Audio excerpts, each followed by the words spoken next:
Bueno, Benito, ahora hablemos de María Parado de Bellido. La señora María Parado de Bellido. ¿Y quién era el esposo, el señor Bellido? Él era arriero, se habían casado cuando era muy joven, ella tenía 15 cuando se casó, 15 años de edad.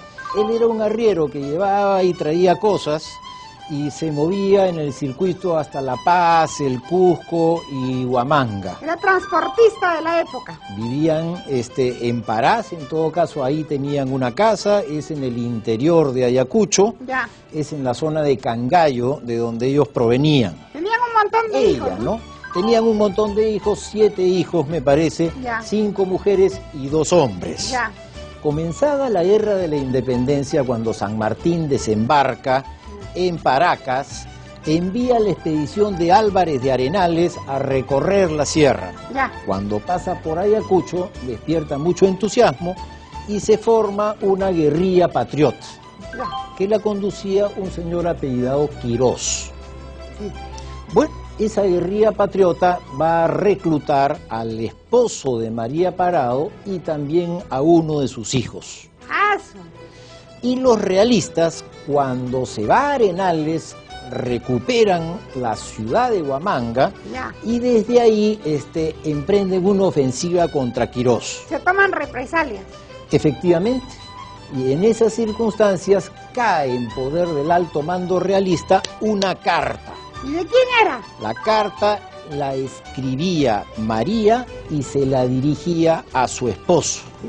Y lo sorprendente de la carta es que tenía datos de adentro del campo realista. Decía cuántos eran y cómo se iban a mover, los planes. Uy, esa carta era importantísima entonces. Y María Parado, sometida a interrogatorio, se negó a delatar. Eso está muy bien. Por esa razón fue fusilada después de haber sido paseada por toda la plaza de armas. En cada esquina la detuvieron, le volvieron a leer el bando y la conminaron a hablar. Y ella no quería, manan. Fue fusilada y dice el cura que vio la ceremonia que tenía puesto un sombrero de paja. Pero gran heroína peruana. Sí, ella representa acá el compromiso de la mujer del interior del Perú con la independencia nacional y en segundo lugar este tema de no delatar. No hay que ser soplón. Eso exactamente, de mantenerse firme y asumir personalmente las responsabilidades. Sobre todo cuando es patriótica. Eso, cuando hay una buena causa.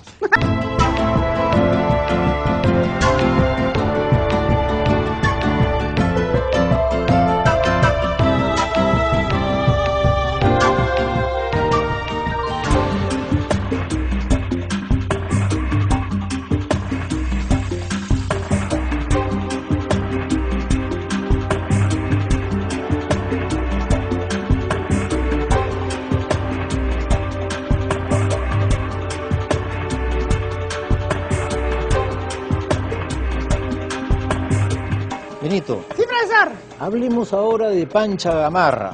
Pancha Gamarra. Francisca Zubiaga de Gamarra. La mariscala. Exactamente. Sí. Ella era hija de un militar de segundo rango de la época de la independencia y siendo jovencita se casó con el ya célebre para aquel entonces coronel Gamarra. Pero ella sabía montar a caballo, disparar fusiles, pistolas, manejaba espadas, era diestra en todo eso. Era muy hábil, sí, tenía muchas virtudes militares y adicionalmente tenía voz de mando. ¿Sí? Sabía dar órdenes y la gente se le cuadraba. De tal manera pues que en ella, en la época esta turbulenta de los caudillos después de la independencia, ella expresa la mujer fuerte. Ah, una mujer de carácter. Sí, y que en alguna oportunidad, cuando el pueblo de Lima se había sublevado contra los militares y ella estaba en ese bando, y habían cercado el cuartel y todos los jefes dudaban de sus capacidades, ella ordenó a los soldados y se abrió paso y salvó a su unidad y su vida. Ah, o sea que dio la orden, déjame pasar, y la dejaron pasar porque era brava. Y cuando su esposo Gamarra se iba de campaña, ella quedaba en Lima gobernando. Tenía tanto don de mando militar como también ñeque político. ¿Ah, sí? Sí, Pancha Gamarra varias veces estuvo como presidenta en ejercicio, digamos. Y Flora Tristán escribe sobre ella, ¿verdad? Sí, se encuentran cuando un barco le está llevando desterrada a su último viaje, poco antes de su muerte se encuentran, y a Flora la dejó muy impresionada como una mujer de gran fortaleza, de grandes talentos. ¿Y murió joven, profesor? Relativamente tenía unos 30 y tantos años de edad y estuvo interesada en la vida afectiva hasta el final.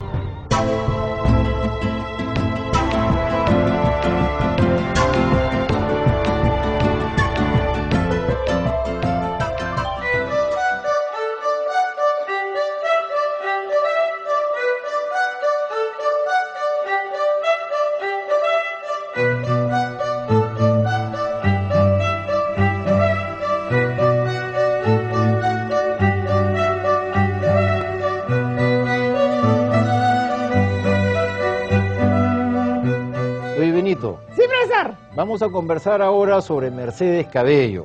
Ah, la intelectual de Moquegua. Efectivamente, sí. Ella nació en 1842 en Moquegua, pasó en su tierra natal los primeros 20 años y luego fue a Lima, donde se estableció para iniciar una carrera literaria. Pero acá se casó con un médico. Era el doctor Carbonera, que también era moqueguano, pero el matrimonio no fue feliz, no duró muchos años, no tuvieron hijos, por ejemplo, y él era muy amante del juego, de las mujeres. Finalmente se separaron, él se fue a Chincha, de tal modo que la carrera de ella la hace como mujer sola. Ella pertenecía a un grupo de intelectuales. ¿Quiénes eran? Un grupo de intelectuales muy interesante que se nuclea alrededor de Juana Manuela Gorriti, quien es un personaje legendario de los temas mujer del siglo XIX en toda América Latina. Juana Manuela era argentina, fue a Bolivia, se casó con un presidente, tuvo amoríos con otro, hubo un gran escándalo y finalmente vino al Perú, donde animó una velada literaria que congregaba a hombres, mujeres, creadores de diverso tipo, y ahí Mercedes Cabello hace su debut en las letras. Ahí estaba Ricardo Palma, pero había una jovencita. Escribió también un famoso texto sobre la condición femenina que la hace conocida y la presenta ahí en la velada literaria.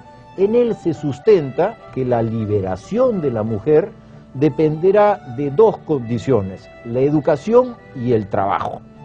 Ese es para liberarse. ¿Y por qué Piérola no la quería? Piérola no la quería porque escribió una novela titulada El conspirador que se burlaba inmisericordiamente del califa. Y cuando ganó el califa, entonces la cosa se puso fea para ella, el gobierno la hostigó y ella se dedicó a viajar por América Latina.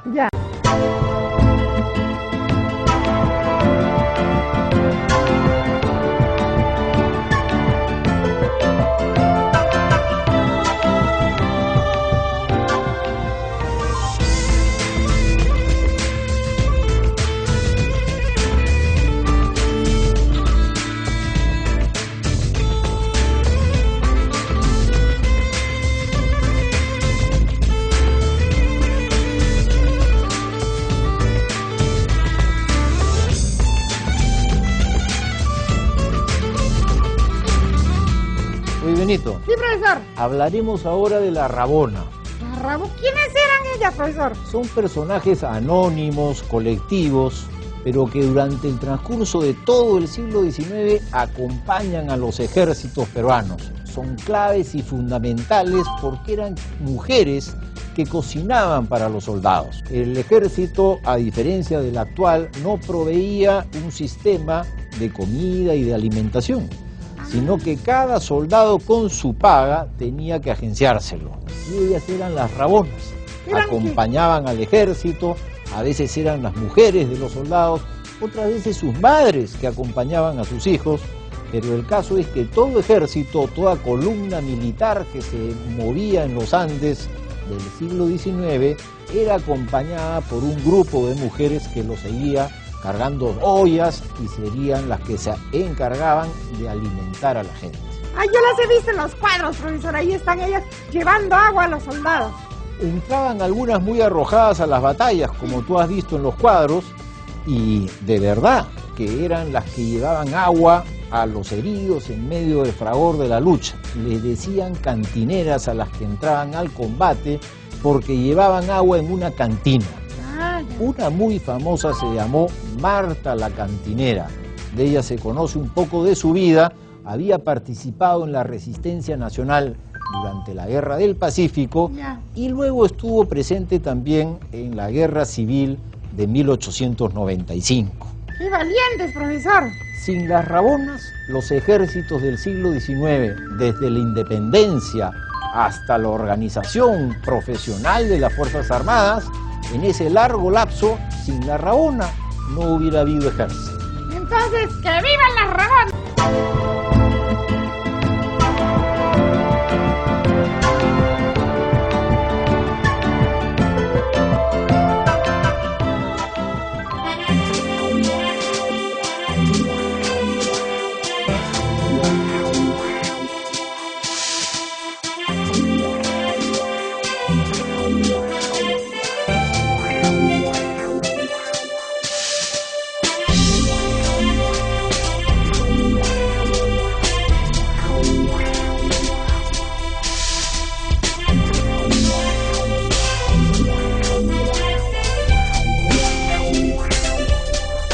Benito. Sí, profesor. Ahora hablaremos sobre Flora Tristán.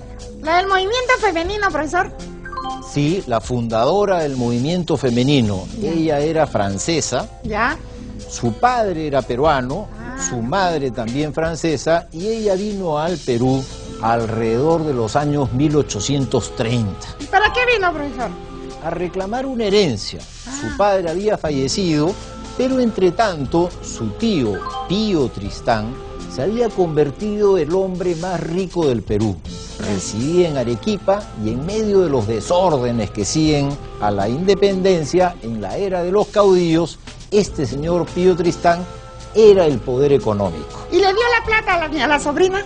No, ella aprovechó un buen recibimiento para descansar unos meses en Arequipa, otro tanto en Lima, y escribir un diario que finalmente publica en Europa con el título de Peregrinaciones de una paria y la hace famosa. Ese es un primer manifiesto de estudio de costumbres desde el punto de vista femenino, resaltando el papel de la mujer en la historia. ¿Y qué tiene que ver el pintor Gauguin con ella? Ella, Flora Tristán, es abuela de Gauguin. ¡Ah, ya! Años después, cuando Flora ya no estaba y su hija más bien de Flora ya había concebido al futuro gran pintor del surrealismo Gauguin, pues ellos vinieron al Perú a insistir en la herencia ante Pío Tristán, quien ya viejito, esta segunda vez sí le concedió la herencia a esta familia. Se había ablandado, profesor.